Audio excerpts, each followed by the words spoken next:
एक मैं बात बताऊं, एक संत थे इस कलिकाल की कलयुग की सच्ची घटना, जिनका नाम था संत माधवदास। परमहंस थे वो, केवल 5 घरों से भिक्षा मांगते, जो मिल जाए उसी में खुश, न मिले तो भी खुश। कभी भगवान से शिकायत नहीं करते कि आज तुमने इतना कम क्यों दिया। एक गिलास पानी पी करके सोना पड़े तो भी प्रसन्न रहते थे और भगवान को धन्यवाद देते थे। वाह रे गोविंद, कम से कम आज जल का आहार तो तुमने दिया। और 5 घर से छठे घर में कभी नहीं जाते, मिले तो वाह वाह, न मिले तो वाह वाह। वाह वाह रे मौज फकीरा दी। फकीरों का, संतों का मौज और मस्ती बड़ा अलग होता है। कभी तो कुछ मिल जाए, कभी कुछ मिल जाए, कभी कुछ भी ना मिले। कभी कुछ खाने को बढ़िया बढ़िया मिल रहा, कोई खिला दिया तो वाह वाह। कभी पानी पी के सोना पड़ रहा तो भी वाह वाह। बंधुओं, एक दिन की बात, परमहंस दास माधवदास जी एक बुढ़िया के घर गए भिक्षा मांगने। संजोग से बुढ़िया ने भिक्षा नहीं दिया और संत को गालियां देना प्रारंभ कर दिया, लगी गाली देने।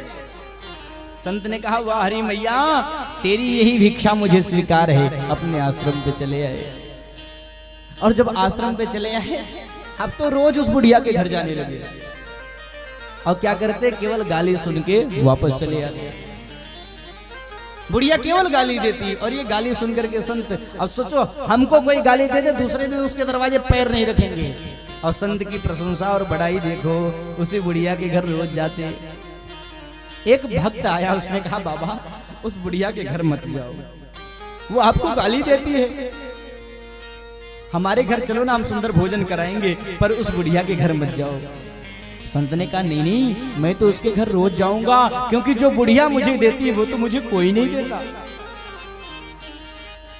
बुढ़िया गाली क्यों देती थी?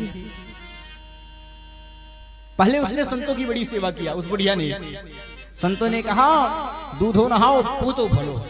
उसके पास एक पोता नहीं था, बेटे का बेटा, पोता नहीं था ये। और उस बुढ़िया ने इस आशा से संतों की सेवा किया कि मुझे पोता मिल जाएगा संतों के आशीर्वाद से। सेवा तो उसने बहुत किया और संतों ने आशीर्वाद भी दिया कि दूधो नहाओ पूतो फलो, लेकिन एक पोते का जन्म नहीं हुआ। बुढ़िया को लगा, ओहो ये संत सब झूठ बोलते हैं, मिथ्या भाषण करते हैं, आज से मैं संतों की सेवा बिल्कुल बंद कर दूंगी। अब तो संतों का वो लगी विरोध करने, संतों को गाली देती है। संत माधवदास तो रोज उसके घर जाते हैं। एक दिन की बात, वो बुढ़िया, उसका मिट्टी का घर था। पहले के समय की बात, वो कपड़ा भिगो करके जल में घर की लिपाई कर रही थी। समझ रहे हो ना, घर की लिपाई पोताई कैसे होती थी? गोबर इत्यादि मिला करके खूब बढ़िया। पहले तो ऐसे ही घर साफ होता था, अब तो फर्श का बन गया। तो खूब सफाई हो रही थी, लिपाई हो रही थी। और तब तक संत भगवान पहुंच गए और संत भगवान के मुंह से निकला, अरे मैया भिक्षा दे दे। बुढ़िया को लगा क्रोध, रोज मैं गाली देती हूँ, मना करती हूँ, बाबा रोज आ जाता है, आज नहीं आएगा। जिस कपड़े से वो घर की लिपाई कर रही थी, मारे क्रोध में वही कपड़ा उठाया और संत के ऊपर दे मारा। संत के सीने पे आके वो कपड़ा लगा। संत ने क्या किया, उस कपड़े को उठाया और अपने झोली में डाल दिया। संत ने कहा, माँ तुमने कुछ दिया है तो ये बाबा भी आज तुझे कुछ दे के जाएगा। माँ को लगा कहीं ये श्राप ना दे दे, शाप ना दे दे। बुढ़िया डरने लगी, थर थर थर थर कांपने लगी। संत ने कहा, माँ तूने कुछ दिया है तो ये संत भी आज कुछ दे के जाएगा, जा। संत माधवदास भी उत्तर इसी का देगा, संत माधवदास भी उत्तर इसी का देगा। जा, पोता दिया है तूने और पोता तुझे मिलेगा। संत चले आए और उस दिन के बाद फिर दरवाजे पे नहीं गए। और ठाकुर जी की ऐसी कृपा की 1 साल में बड़ा सुंदर बालक जन्म लिया। और महाराज ऐसा दिव्य बालक जन्म लिया कि पड़ोसी आके पूछने लगे। उसकी एक सहेली आई उस बुढ़िया की और पूछने लगी, हेरी सखी तूने कौन सा ऐसा पुण्य काम किया है, कितना सुंदर बालक तुझे मिल गया। उस बुढ़िया ने कहा, क्या बताऊं, पोता दियो न प्रेम से, ऋषि बस दीन हो मार, ऐसे पुण्य न ते सखी, पोता खेलत द्वार। अब क्या बताऊं, मुझे विश्वास कि जो कहूं ऐसे संत को देती प्रेम प्रसाद, तो घर में सुत जन्मते जैसे ध्रुव प्रहलाद। अब भैया बुढ़िया अपने आप को बड़ा पश्चाताप करने लगी, लेकिन ये तो संत की कृपा के उसके घर बालक हो गया। अच्छा, दूसरी एक बात और है, लोग कहते हैं कि संत का संग जीवन में आ जाए तो जीवन में बड़ा परिवर्तन दिखाई पड़ता है। कहा गया है कि पारस में और संत में बहुत अंतरो जान, वे लोहा सोना करे संत करे आप समान। पारस लोहा को सोना बना देता है, पारस मणि नहीं बनाता, पर संत किसी दुष्ट को पा जाए तो उसे भी संत बना देता है, ऐसा कहा गया है। पर वो जो कपड़ा संत लेके गए, उस कपड़े को संत का साथ मिला है ना, तो उस कपड़े में परिवर्तन क्या आया, वो कपड़ा उसमें क्या सुधार आया, गंदगी से गया और उसके अंदर परिवर्तन क्या आया। भगवान के भक्त थे, गए हैं, उस कपड़े को जल में पहले धुल दिया, बढ़िया से चमकने लगा, और जब चमकने लगा तो उस कपड़े की छोटी छोटी फूलबत्तियां बना दिया, और फूलबत्तियां बना करके उस कपड़े को घी में डुबा दिया, और घी में डुबा करके माचिस की तीली लगाया, जलाया और उसी से आरती करने लगे। संत के सामने वह कपड़ा अपने आप को बड़ा सौभाग्यशाली समझने लगा, कहने लगा, हे संत, आपको मेरा बहुत बहुत धन्यवाद है। कहा तो मैं गंदे स्थान में पड़ा था, मैं फेरा जाता था, मेरे फेरे जाने से लाखों जीव जंतु मर जाते थे, और आज तेरा साथ लगा तो कहा मुझे तुमने घी में डुबा करके आरती किया, जहां मैं जल रहा हूं पर मेरे प्रकाश में साक्षात दीनानाथ दर्शन दे रहे हैं। अब बताओ इससे बड़ा मेरा सौभाग्य और क्या।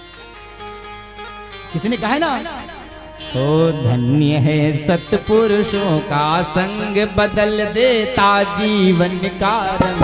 धन्य है सत्पुरुषों का संग, बदल देता जीवन का रंग। धन्य है सत्पुरुषों का संग, बदल देता जीवन का रंग।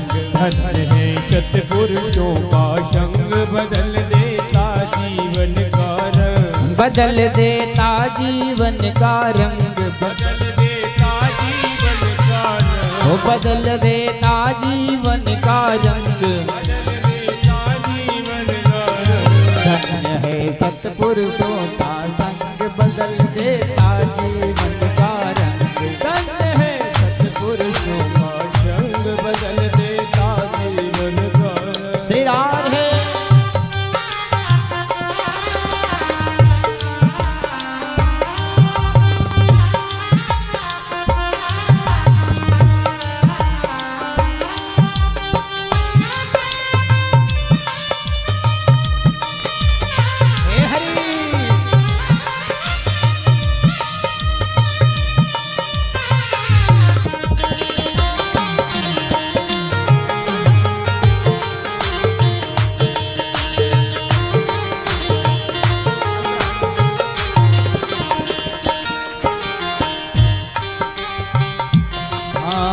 पोता में रोता था पड़ा जहाँ रखे रक्त अरूपी।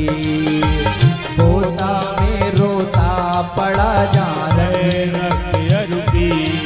हाँ, पोता में रोता पड़ा जहाँ रखे रक्त अरूपी।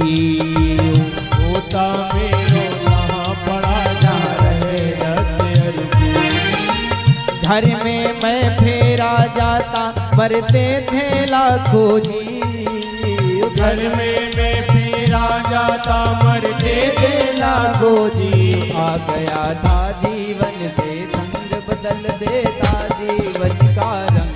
आ गया था जीवन से तंग, बदल देता जीवन का रंग। धन्य है सत्पुरुषों का संग, बदल देता जीवन का रंग। धन्य है सत्पुरुषों का संग, बदल देता जीवन बदल देता जीवन का रंग, बदल देता जीवन का रंग, बदल देता जीवन का रंग, बदल देता जीवन का रंग। धन्य है सतगुरु। जय हो, धन्य है सतगुरुओं का संग, बदल देता जीवन का रंग, धन्य है सतगुरुओं का संग, बदल देता जीवन का रंग, बदल सतगुरुओं का संग, बदल देता जीवन का रंग, बदल देता जीवन का, बदल देता जीवन का। बोले संत भगवान